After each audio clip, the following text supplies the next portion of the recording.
Hello, you are welcome to Chris Control Automation. In this video, we are going to look at how to connect this retroreflective sensor. It is part of the photoelectric sensors. So now we are going to look at how to connect this retroreflective sensor. This sensor comes with a reflector. So in this video, we are going to use this as our reflector. This sensor consists of two components inside of it. We have the emitter and then the receiver. The emitter emits the light and it is reflected on this reflector. So the reflected signal or the light is also received back by the sensor receiver. So when the receiver receives it, then it switches its output. So always there should be a communication between the reflector and then the sensor. So we are going to look at how to connect it. The brown cable is the positive. The blue cable is the negative, and the black cable is the output. This sensor is a PNP sensor. It means that the output is a positive 24-volt DC. So this is the diagram. The brown cable, the black cable, that is the output, and then the blue cable, the negative. This is a relay, so the output is connected to the relay. This is normally close contact on this relay. This is our contactor. We are going to use this as our motor. Positive 24 volt come to one side of the selector switch. From the other side of the selector switch, it goes to the brown cable, that is the positive of the sensor. The black cable, that is the output, goes to terminal 14 on the relay. We connect the negative 24 volt to the blue cable and at the same time to terminal 13 on the relay.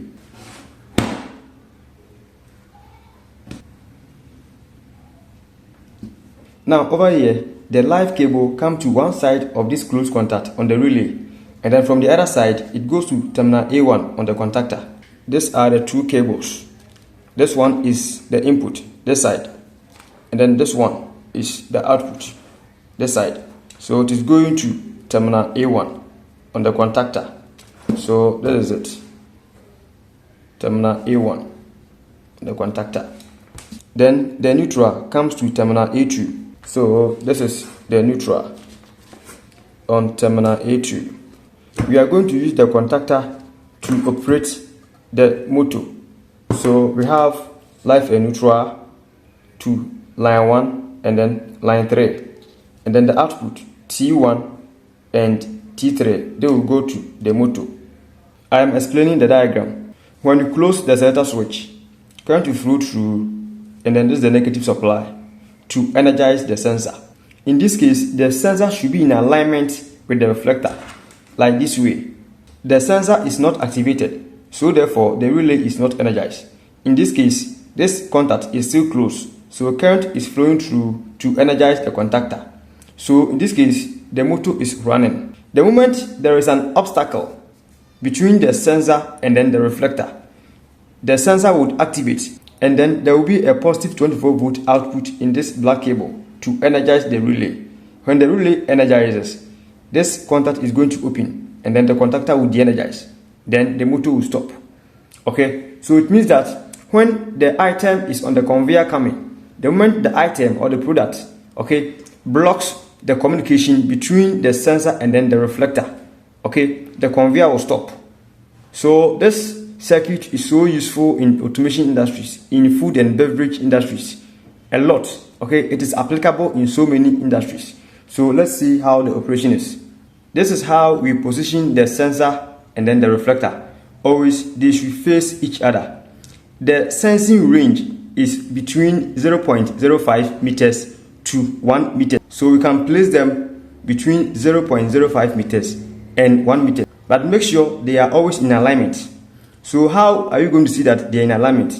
When they are in alignment, these lights will turn on, indicating that they are communicating.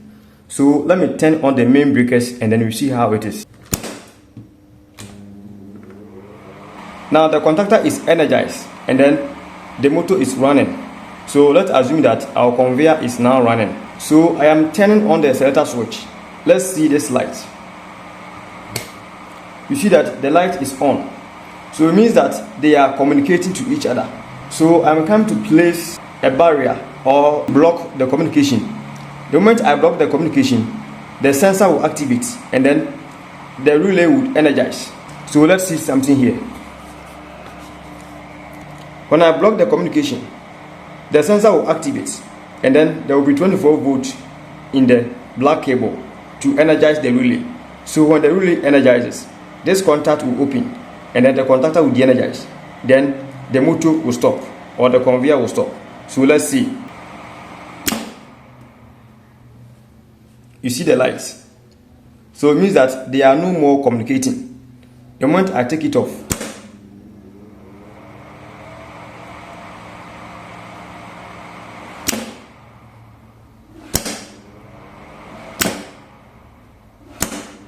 so when I take off the reflector, let's see what happens. It means that it has lost its communication. It has sent the emitter, but there is nothing to reflect it back. So make sure you set it until the communication starts. You see that? So it means that now they are communicating.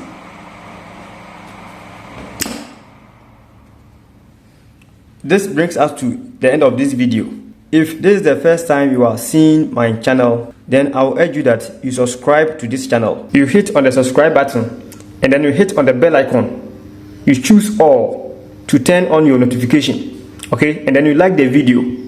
You put down your comment and you share the video to your friends. Okay, so we will meet in the next video. Thank you.